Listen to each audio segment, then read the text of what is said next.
Before we start, take 1 second to support this channel. Hit subscribe and like. It truly helps us keep uncovering the stories others won't tell. Your support makes a real difference. Now, let's begin. I plop down in front of the TV, I turn it on, Prince Harry's talking shit about me. I'm like, he's like, Joe Rogan's giving out dangerous vaccine misinformation. I said Meghan Markle is, of course, a lifelong feminist, which she's demonstrated by marrying a prince and giving up her job. Prince Harry and Meghan, we don't give a f***. America don't give a f*** about you. A lot of people care, dude. We don't care about the royal family. They got a Netflix We never show. cared about nothing that had to do with y'all. Damn, Harry and Meghan are losing their titles? That's the most embarrassing royal loss since William's hairline. Come on, just shave it, Wills. Okay, just shut up about the hair. What hair? Oh, I'm sorry. And I'm not even mad at Harry. Like, if I was him, I would have said the same shit. I get it. And if I met that dude, I'd love to have a drink. When Joe Rogan walked onto the Netflix stage for his latest comedy special, it wasn't framed as a declaration, a warning, or a controversy. It looked like any other Rogan appearance. Relaxed, conversational, almost casual.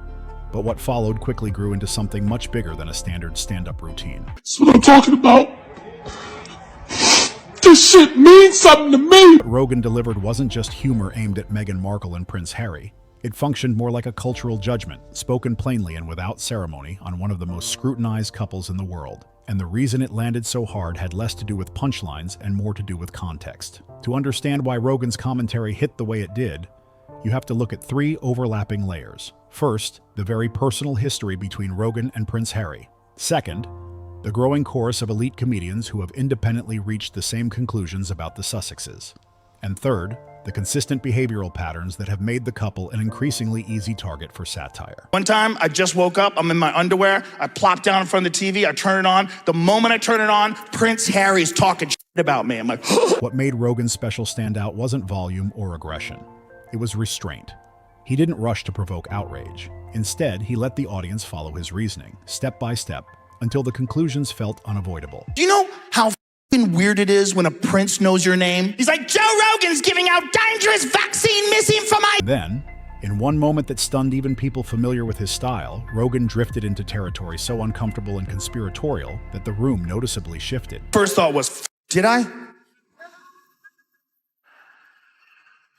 I might have. Even his usual circle of guests looked caught off guard. That moment alone has been replayed endlessly online, and we'll get to it. But the real story starts earlier, long before Netflix cameras were rolling. The turning point came not in a studio or a comedy club, but inside Rogan's own home. Here's my take on that, sincerely. If you're getting your vaccine advice from me, is that really my fault? Rogan has told the story himself. He was at home, relaxed, not preparing for an interview or debate, when Prince Harry suddenly appeared on his television screen. The future Duke wasn't addressing a panel or a journalist. He was speaking directly about Rogan, by name, accusing him of spreading dangerous misinformation. For Rogan, the surreal part wasn't the accusation. The problem is, like, people say, well, people listen to you and they take your advice. Well, take this advice. Don't take my advice. It was the fact that a member of the British royal family was publicly discussing him at all. His initial reaction wasn't anger. It was disbelief, followed by humor. He joked about the absurdity of sitting on his couch, half-dressed, while being criticized by a prince living inside a palace-funded media ecosystem. The contrast alone was enough to make the moment feel unreal. But once the laughter passed, Rogan responded seriously. He rejected the idea that responsibility lies with the speaker instead of the listener. His argument was simple, direct, and hard to counter. I know some people are disappointed by the name Archie, but there's one person who's super excited, the Queen. Yeah, because you know for the last 9 months, she's been like, please don't be Jamal, please don't be Jamal, please don't be Jamal. People choose what they consume, and outsourcing personal responsibility to public figures creates a dangerous precedent. In one sentence, he dismantled Harry's moral framework without raising his voice or escalating the conflict. That response quietly reframed the entire debate. From that moment on, Rogan stopped seeing Harry and Meghan as victims of misinformation narratives. He began seeing them as participants in a system they claimed to oppose, while actively benefiting from it. And as it turned out, Rogan was far from alone in reaching that conclusion. Queen summoned everyone to a private meeting. Everyone attended except Meghan Markle. And I'll be honest, I don't blame Meghan for not going, because nothing good happens when white people invite you to the countryside. We've all seen Get Out. We know how this shit... Across mainstream late-night television, the tone had already begun to shift. On The Daily Show, Trevor Noah used satire rather than outrage to explore the royal family's discomfort with Meghan's presence. Drawing from his own background, Noah framed the situation through the lens of cultural anxiety, even likening parts of the reaction to themes found in racial horror films. But Noah didn't stop there.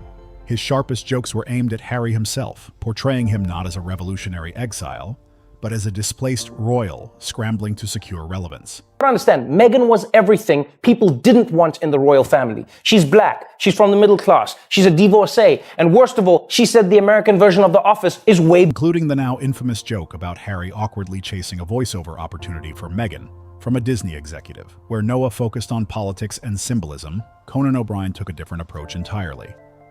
After Madame Tussauds removed the Sussex wax figures from their royal exhibit, Conan built an entire segment around imagining where the figures ended up. Harry really did that? At a movie premiere last year, he asked the CEO of Disney to hook his wife up with voiceovers. What followed was deliberately unsettling.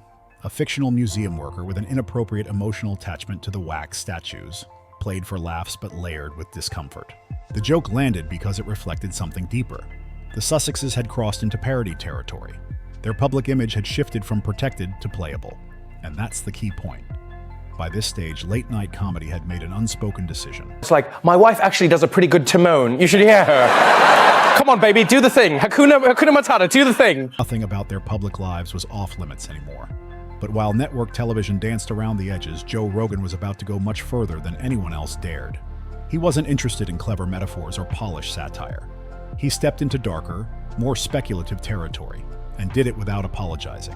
Before we get there, though, it's important to understand what was happening outside the traditional comedy world. I was curious what they did with Harry and Meghan's wax figures, so I found a museum employee who's temporarily storing... Beyond studio lights and network guidelines, stand-up comedians and podcasters were operating without filters, without rules, and without any obligation to soften their takes. And one of the loudest voices in that space belonged to Andrew Schultz, whose message to the Sussexes was anything but subtle. At the core of Andrew Schultz's argument was something he kept circling back to because, in his mind, it explained everything. It's Harry and Meghan, we don't give a f***. America don't give a f*** about you. A lot of people care, dude. We don't care about the royal family. They got a Netflix We never show. cared about nothing that had to do with... He didn't dress it up. He didn't soften it. He didn't try to make it sound elegant. He said the truth is simple. Americans just don't care about Prince Harry and Meghan Markle the way the couple seems to believe they should. Schultz framed it as a cultural mismatch. In his view, the United States isn't built to treat royalty as sacred, especially not royalty that left the institution, moved into a mansion, and then continued to demand the world's attention. My brother's fiancée, Miss Meghan Markle, is on the American program Suits. Yes, Wednesdays, 8 p.m., USA Network. The only difference between that show and this is people watch. He kept hammering the point that to most Americans, royal drama isn't tragic. It's background noise. It's not history. It's not destiny. It's content, and that's why his tone wasn't just mocking. It was irritated. He went after what he saw as their sense of entitlement, especially once they settled into Montecito. The kids are being fussy and not going to bed. She puts on an episode of Suits and they're out. So, what are you doing? Ow! Stop it! He painted them as two people who claimed they wanted privacy, yet somehow turned their entire life into a monetized product. Documentaries, interviews, podcasts, exclusive deals, and endless media cycles that always seem to orbit back to the same message. Look at what we survived. Look at what we deserve. Schultz didn't just criticize the idea of them living in luxury. He criticized the attitude behind it, the impression that they expected to be treated like global moral authorities while living like billionaires. Speculation that she was on Epstein's yacht at one point in time. There was like photos with her and Prince Andrew way back in the day when she was like in her early 20s. Wow. No, I haven't heard that one.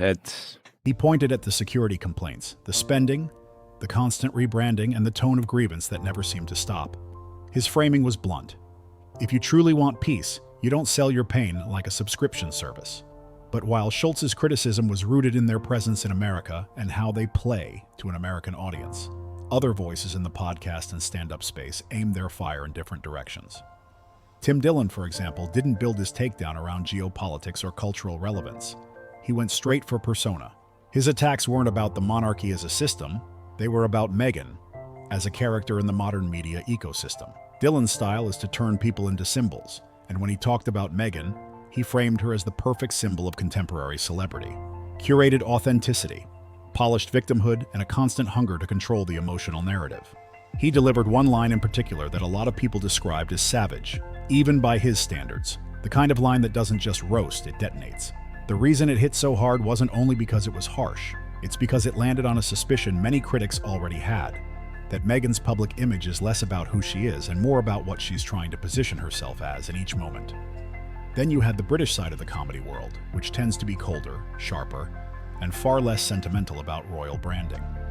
Comedians across the pond weren't approaching Harry and Meghan like wounded celebrities.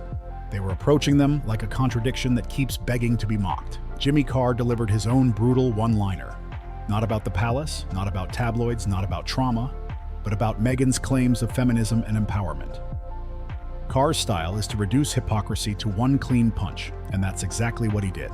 A quick strike that implied the branding doesn't match the behavior. And then came a different kind of response altogether. Less joke, more disbelief. One comedian, in a longer rant-style bit, described watching the Harry and Meghan Netflix series like it was a form of psychological punishment. He began by giving a sarcastic recap of the documentary's entire emotional arc, breaking it down like a predictable script. Villains, victims, slow-motion shots, dramatic music, and long speeches that sound profound until you realize they're not actually saying anything new. He pointed out the language Harry used in the series, the over-serious phrasing, the therapy speak, the self-mythologizing tone, and described it as so cringe that it felt like a parody of a parody. He wasn't just mocking the series, he was mocking the performance of seriousness inside it. And like many other comedians, he couldn't get over one detail: the spectacle of multi-millionaires complaining about security costs while simultaneously filming content worth tens of millions. That contrast is comedic gold because it looks absurd on its face. You're watching extreme wealth try to present itself as powerless, and comedians can't resist that. Then someone else took it even further, stepping into the ultimate taboo area. Not the palace, not the Netflix deals, not the podcasts, but the foundation of their relationship itself.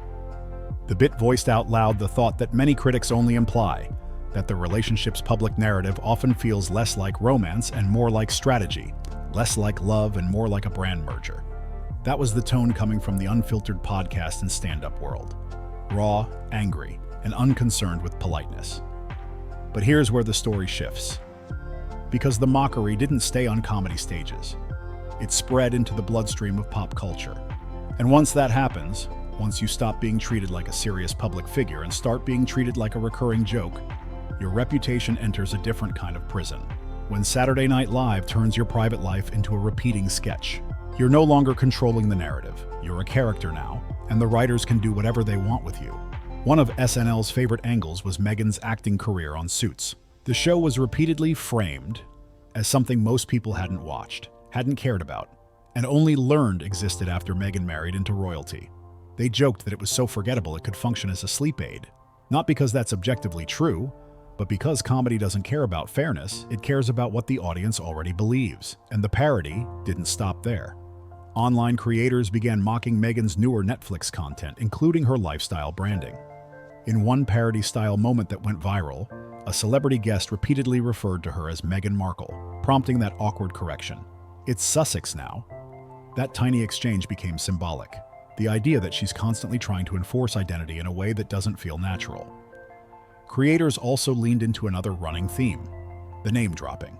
The implication that she frequently suggests closeness to celebrities that may be more distant acquaintances than real friendships. Whether that's accurate or not isn't even the point anymore. The point is that it has become a meme, and once something is a meme, it no longer belongs to you. And of course, the internet couldn't resist the more bizarre moments, like the scene where store-bought pretzels were allegedly represented as homemade simply by putting them into new bags with custom labels. That kind of detail is catnip to parody culture because it's small, visual, and instantly mockable. You don't need context, you just need the image. But the harshest stage of pop culture mockery is when you stop being a skit and become a cartoon.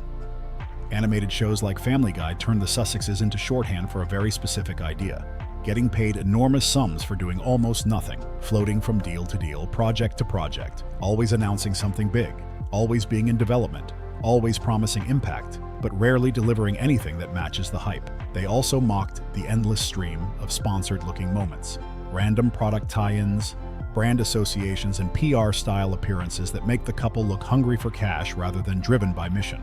Again, whether it's fair is irrelevant.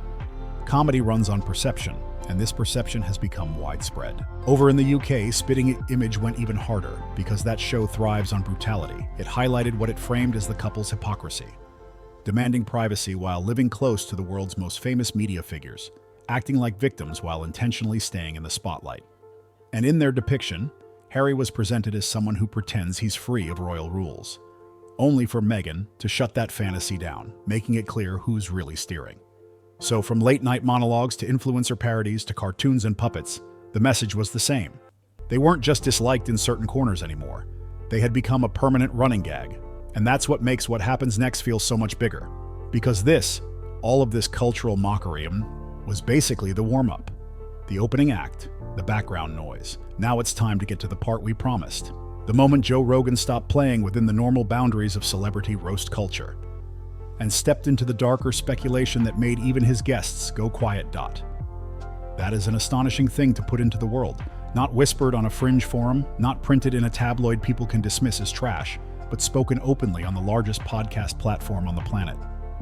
A platform that, for millions of listeners, feels more authentic and more trustworthy than any cable news network or glossy magazine interview. Now, to be clear, no one is claiming that these allegations are proven facts. That distinction matters.